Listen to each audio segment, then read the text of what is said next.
it not only slaps you in the face if you're a Silent Hill fan, it also slaps you in the face if you're a horror fan. Return to Silent Hill is definitely as bad as everybody says and thinks it is. Pretty brutal for any Silent Hill fan to watch what happens in this movie, right? Well, I wouldn't say that it's brutal for any Silent Hill fan as much as I would say it's brutal for any fan of horror to watch this film. Just a bad movie. It really is, and it's sad because Silent Hill 1, the first movie that this director put out, is solid. Just an overall solid film. You know, they took some liberties with the original story, and that's fine. Like they created their own story with it, and it was perfectly fine. And then they get to this one, and I don't know what the hell they were thinking when they were creating this film. I think that's the main thing that I'd like this show to be about, is that this Return to Silent Hill painstakingly makes you think that it's going to hit the exact same beats, and it largely does. James goes, James has the worst hair I've ever seen, and later ends up getting a beard. I audibly had to respond to how bad this guy's prosthetic beard was later in the movie. And sorry, I just got off track with the beard talk, but no, you're good. It very felt much like what a fan would say he wanted, but then like once you get it, it's like, oh, that doesn't work. It doesn't work to just take a movie and hit every single beat. He shows up to town, he sees the mannequin version. He sees homegirl at the farm. He goes to the apartments. He goes to the hospital. He goes to the... he does not go to the asylum. He goes to the resort. The house burns down. You see all the major bosses from the game that he does not fight. And then the movie ends on a note that I do not want to forget to talk to you about by the end of this video. So make sure you're sticking around for that. But the formula here, did you feel like any excitement to see the beats that the movie kind of promises that it's going to hit? I will say no, and I can tell you the exact moment I knew that we were in trouble. What's that? So, if y'all are familiar with Silent Hill, you know that they always have these bugs that are in the Silent Hill universe. It's the cockroaches. Yeah, 1 foot roaches, no big deal. They're horrifying. They're roaches, you know, they're just there to kind of mess with you. They're, you know, just annoying you.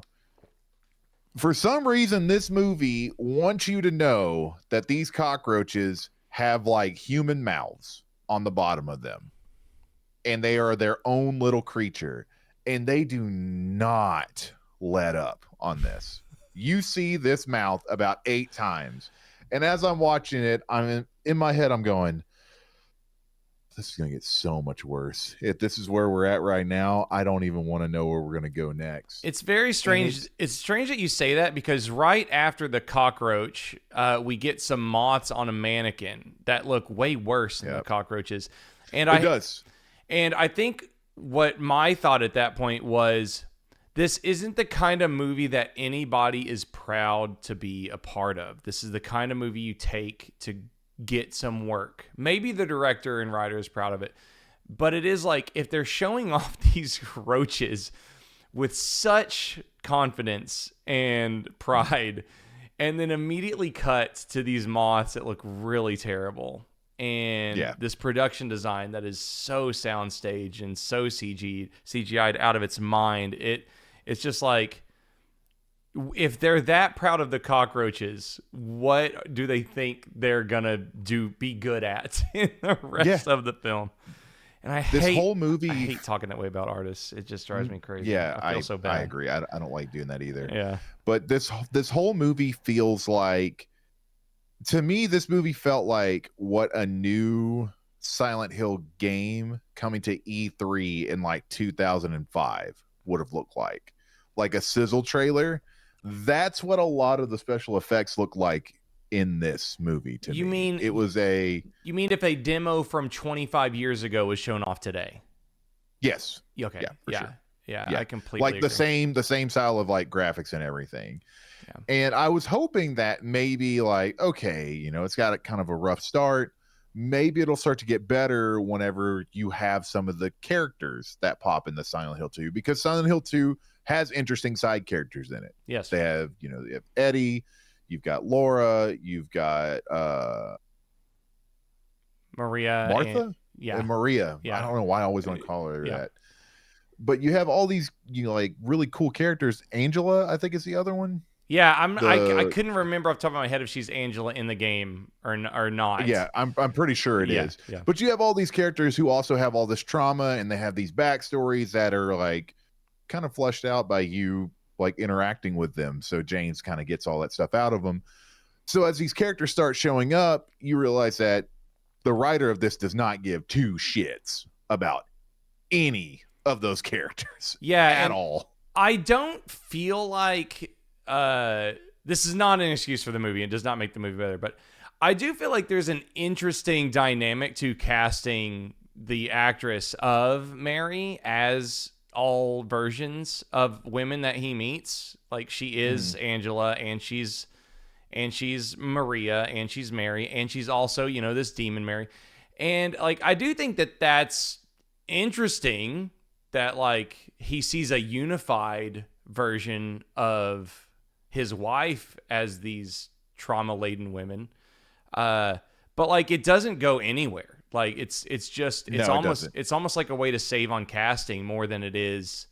I remember one time I was watching the behind the scenes of Sucker Punch, and Zack Snyder said, we use the same stairs of the asylum as the steps to the hall of the Japanese shrine. And I guess you could infer that there's a deeper meaning there. And it's like, no, you're saving on the production. Just say that. Like, yeah. But yeah, keep going. Sorry. It's just a shame because you have all that going on, and then anybody who likes Silent Hill 2, you're gonna want to see how they do Pyramid Head to see if they do it right. Yeah.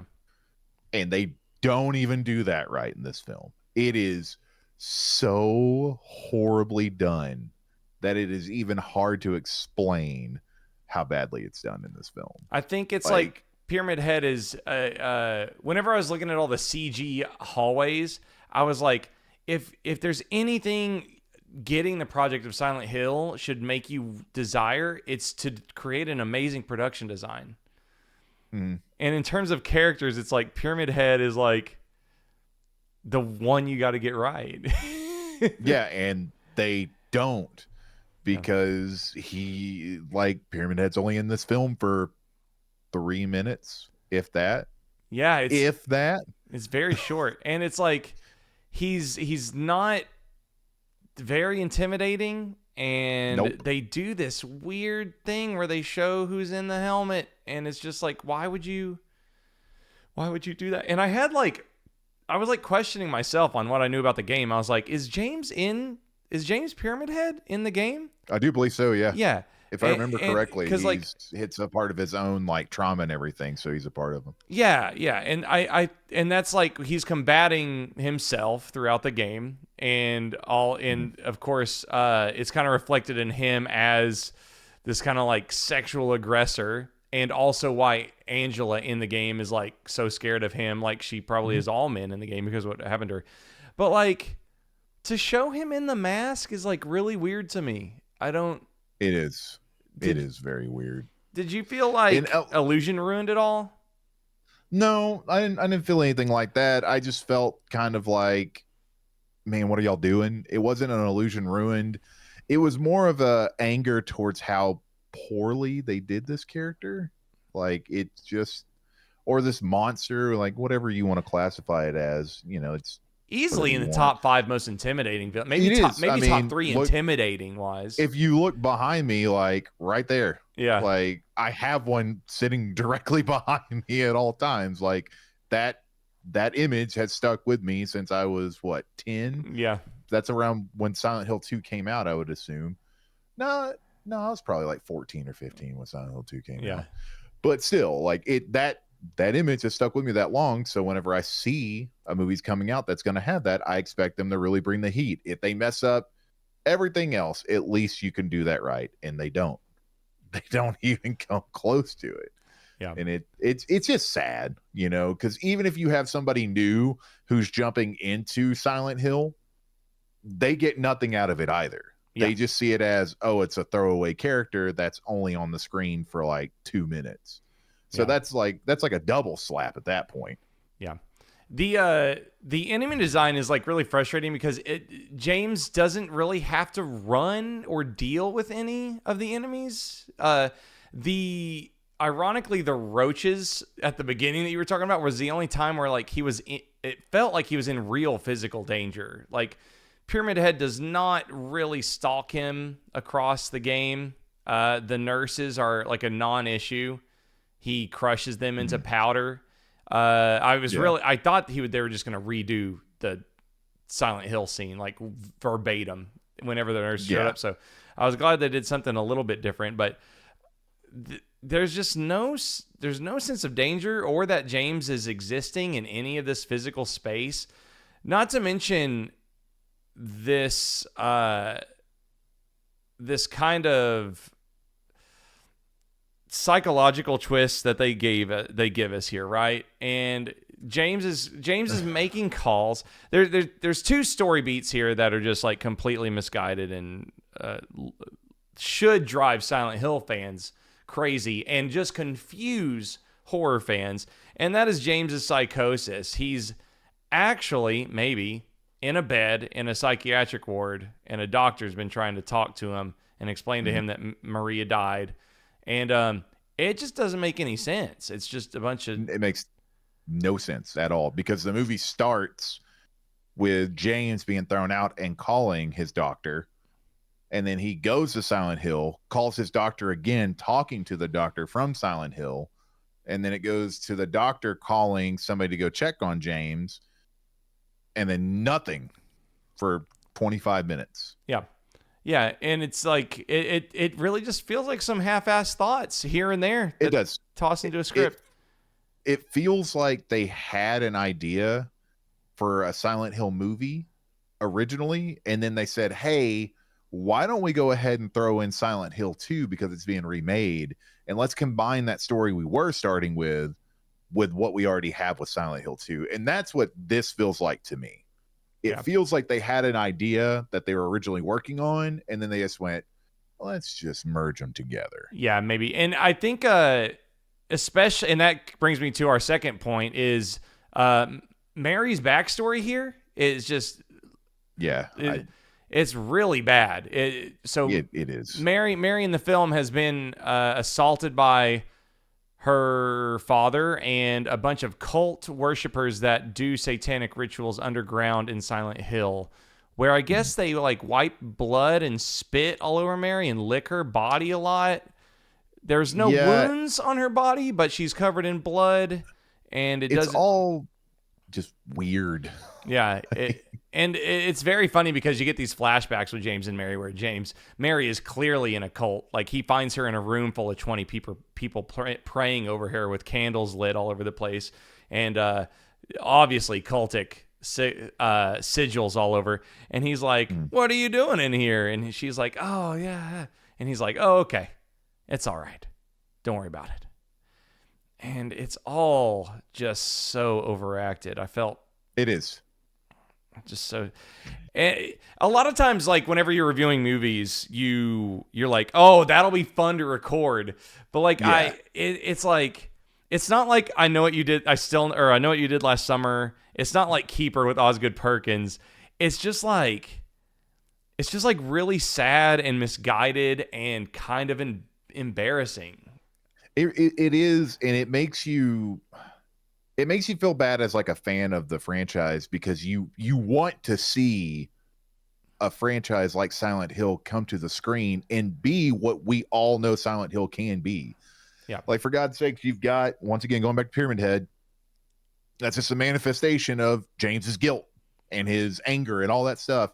So you have this cool plot that you could turn into something really cool. And if you got the right team to do it, it would look amazing on screen.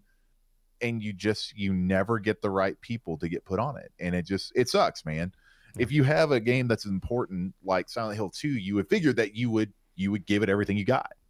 Yeah. And you don't. There's a huge warning at the beginning whenever you're watching Silent Hill 2. If you do want to go watch it and have a laugh with your friends, or just kind of experience it to see what it is like, the amount of investment groups and personal funders at the beginning. There you see the credits, and it's like with contributions from 4 people and special financial backing from so and so. It really is just like, man, this is without a doubt almost an independent film, because Konami definitely needed to have help from individual contributors for this movie to exist, which makes no sense. And honestly, what I think happened is when this movie went into production, I think that this was before Silent Hill 2 came out, the remake. You think so? So it has to be, man, because of how much it's like reawoken. Like, we're getting like multiple Silent Hill games like throughout the years. Yeah, now. the timeline would be so interesting just to like look at when this got greenlit. And that does go into your theory that it's not meant to be Silent Hill 2. It's like they were making a Silent Hill. They saw the success of the Silent Hill 2 remake, and then lost faith in their project, and then made it into Silent Hill 2. That's not unsound. It's wild, man. Like, everything about this movie, it just feels like it was supposed to be something else. It really does. Yeah. And because to go as far as they do by bringing in locations, by bringing in characters, by doing all this stuff, and just have it go the way that it goes, the only way that I could think that happened would be they originally had planned this to be a completely different story arc. Because why would you even have some of these people in it? Like, Eddie and Angela didn't need to be in this at all. Yes. Laura didn't need to be in this at all. Like, those 3 characters should not have even stepped into a frame. Eddie's only in this film for 45 seconds. Yeah. And whenever we get the twist that Mary Laura Angela Crane is the full name of his wife at the end of the movie, and that's why the actress is all of these characters. And it's just so laughably like, what are you doing? And so Laura is Mary as a little girl. Maria is I will be completely frank with you, she looked incredible. A very promiscuous version of Mary. Angela is the trauma of Mary being assaulted by all of the cult members since she was a kid. And that's all it is. It's supposed to be a twist, but it's like, I can see the actress. And like the actress's performance is like, she does convey that, because in any Silent Hill, besides the main character, maybe in Silent Hill 2, but my favorite part about Silent Hill is you just want to shake all the side characters and say, for sure, God, don't you get it? There's demons everywhere, right? And that's what makes it so good. Yeah. And I do think that when she's Mary and a little bit when she's Maria, like, you do get a little bit of that. But ultimately, I'm like, man, this actress got underpaid. To be in all this makeup. She is in multiple blob configurations and like monster configurations and different characters, and getting pinned by freaking Pyramid Head's big ass sword. Like, yeah. And the thing we hadn't even talked about yet is we hadn't even talked about the final form of Mary and how awful it looks. Yeah, it is. Ooh. You get what's really disappointing is you get Mary kind of in this bed, and these bloody sheets kind of open to angel wings, and from the back or the side profile, it's like, hey man, like, cool, that's some nice design, pretty neat. Yeah, it's a good silhouette, right? And then you see her, and it is worse than Species 1996. Horrible. And then James is floating in a weird CGI fire resort, and it's like embarrassing to watch. It's really sucky. it's just a very odd experience, and you get that, and then you get the ending. I feel like there's technically 3 endings to this movie, and I feel like the director knows that there was multiple endings to Silent Hill and said, "Hey, let's put 3 endings in this film." Yeah. Because this movie feels like it ends 3 different times. I don't know if you felt the same way that I did about that, but it feels that way to me. I felt like it ended twice, and I was very disappointed, and that's what I wanted to talk to you about, because we do get the car into the river ending, so to speak, and it looks awful, and it does. It's ineffective and really bad. But then we get this other ending that, to me, goes against the very spirit of the franchise and kind of just slaps the viewer in the face and calls him stupid and says, I just wasted 1 hour and 40 minutes of your time. Because James time travels back to where he meets Maria on the edge of Silent Hill. It's revealed earlier that Maria was trying to leave Silent Hill because she was being assaulted all the time. And she wanted, the cult. Yes, and meeting James as he was going past Silent Hill kept her there, and eventually led to her trauma and death, right? And so we get this flashback where James, after James kills himself and Maria, he time travels back to when he meets her, and he decides to pick her up and go the other direction, back the way he came, and thus he goes through his trauma, he kills himself, he's reincarnated, goes back in time, and then he gets to save Maria, and it ends on a happy. Yep, which is very weird. I've never in my life. Why? Well, Why? I think what they're going to do is they're going to be like, well, all of his trauma has been put to rest by everything that he did. So now that he's accomplished all that, he can be at peace with Maria now. I know that's how people are going to explain it. Yeah. It does not come off that way at all. Yeah. It feels exactly like Shaun says. It feels like he somehow, because he faced it head on, time traveled back and was able to change the time, because he even looks in the mirror and realizes, because he has that moment of, oh my God, I'm back. Yeah. There is that reaction of him doing that. There's a conscious realization that he went from being dead in the lake to driving in his car. Yeah. And even like not that it's remediable, right? But even a small, I would equate it to a suppository more than to help and wash you down. But like even a small hint that as he drove off and saves Maria, he maybe wakes up in the hospital ward or something at peace, or he gets to leave the psychiatric ward, just to tell the audience, it's like, oh, just in his mind, he processed like, well, hypothetically, or in my mind, I could save her and she's at peace, and that makes me feel better. But that's not how the movie plays it. The movie plays it like he time traveled and saved her.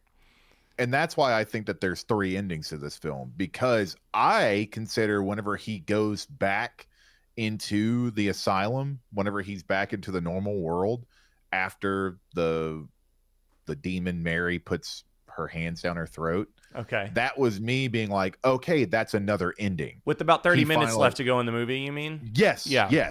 Yes. Like that feels like it is an ending to me, because it's him waking up and realizing, oh, I'm still living in this hell. Like it's not over. Yeah. And I looked at my clock at that scene when he awakens in the asylum to judge. It's like, oh, cool. Well, I guess the movie's about to end, but I thought it was 1 hour and 40 minutes, and we did have like 30 minutes left. So yeah, that is interesting that you read that as an ending, because that's exactly when I checked my time. Yeah. Well, that's why I'm saying like this feels like it's 3 endings, because the game, you can get multiple endings. And that's how I see it. I see the director and the writer kind of getting together and be like, hey, let's make it seem like there might be 3 endings in this bad boy. Kind of make it feel like the game. It'd be a fun play. Yeah, it doesn't work, but it's all permeated by the fact that this director is extremely capable of making a good Silent Hill movie. And very much. He's the only person to have done it so far. Yeah. And then this came out, because I never finished the second Silent Hill movie that came out. Revelations or whatever it was called. I never I never watched that finished one. it. I watched it for like 20 minutes and I turned it off Yeah, okay. because I couldn't bring myself to finish that film. Yeah. I might go back and watch it now after watching this one, but if I had watched this at home, I would have done the exact same thing. It'd be I an would have turned it interest. off after 20 minutes. It'd be an interesting watch to watch that because I haven't seen it at all. So maybe we'll put that on the channel. Yeah. That'd be really fun to compare the two now to see like what is truly the worst Silent Hill movie. This morning when we were live, I told you in the audience that I was probably going to give this 2 points below what it probably deserves. I was thinking about this the whole movie. Okay. Sean. I was thinking about this moment the entire movie. Okay. I told the audience and Grayson when we were live, I said, hey, I'm going to, just so you know, when I score this, I'm going to give it 2 points lower than it deserves because this whole time I've been like, that movie's going to be a 0 since that first trailer. And it's like a 0. I will never watch it again. It's the kind of movie that is such a nothing flat burger that it will amalgamate into a strange memory that I had. And in 10 years, I'll go to watch it again and I'll watch a few minutes and then it'll all come back to me and then I'll turn it off. Yep. So, yep. What are your thoughts on it? So, I love Silent Hill 2. I love Silent Hill as a franchise. Love every bit of it. I'm not the most like well versed on like the lore and everything, but I know the basics to get myself through it to love it. Yeah. I got to tell you, like, this was one of the biggest dropped balls ever. And I came in, I said this earlier during the stream as well. I told Sean I was going in expecting a 6. So I wasn't going in expecting like the best thing ever. I wasn't going in expecting the worst thing ever. I was like, okay, it'll probably be a 6. Just okay. If they follow the plot of the game, they could probably make it through and be okay. Mm-hmm. But they didn't. Yeah. So not only did they not follow the plot, they also didn't create something new and unique to be cool or fun or anything. They just have just bullshit goo, as I want to call it. So I will probably say that this is a 0 as well. I cannot think of a single thing in this movie that when I saw it, I went, oh man, that's cool. The mirror scene was doo-doo. The supporting characters were doo-doo. The freaking Pyramid Head was ass. All the creatures just weren't scary. There was not... I jump all the time at horror movies. I didn't jump once at this one. Like, there was nothing. Even the one jump scare that was semi-effective, I was like, I can't believe I didn't jump at that. This movie sucks. Yeah. And I jump at everything. Like, I really do. Like, if it's a loud noise, my ass is going to jump. But there's nothing. There's nothing positive that I could say about it. And that sucks. Like, I just want to say it sucks having to say that. I did not want to go and watch this film that I've been excited for 2 years. Yeah. Since whenever they first announced it during that Silent Hill conference. Especially with the director returning. I remember that. I remember that. And I was so excited because I saw that movie, the first Silent Hill movie, in theaters. So I was really excited to see this one in theaters as well. And it's just nothing, man. And it tears me up. Yeah. Because I wanted to have so much fun with this. And it gives you nothing. It's not good for the fans of the franchise, and it's just not good for anybody new coming in wanting to watch a horror movie. You get nothing, unfortunately. Yeah. And I think that's the worst part about reviewing a movie about like Silent Hill 2 is we can't even take pleasure in just railing it for you guys. Yeah. So I have no fun in talking trash about this. There's nothing good about doing this. It sucks. I really hope you guys enjoyed the show and listening to it. But I will say I'm going to direct you over to our Patreon at patreon.com/hangtime. So go click the link below for that. And go check out this video. Go check that out. And thanks for watching. Bye-bye. Goodbye.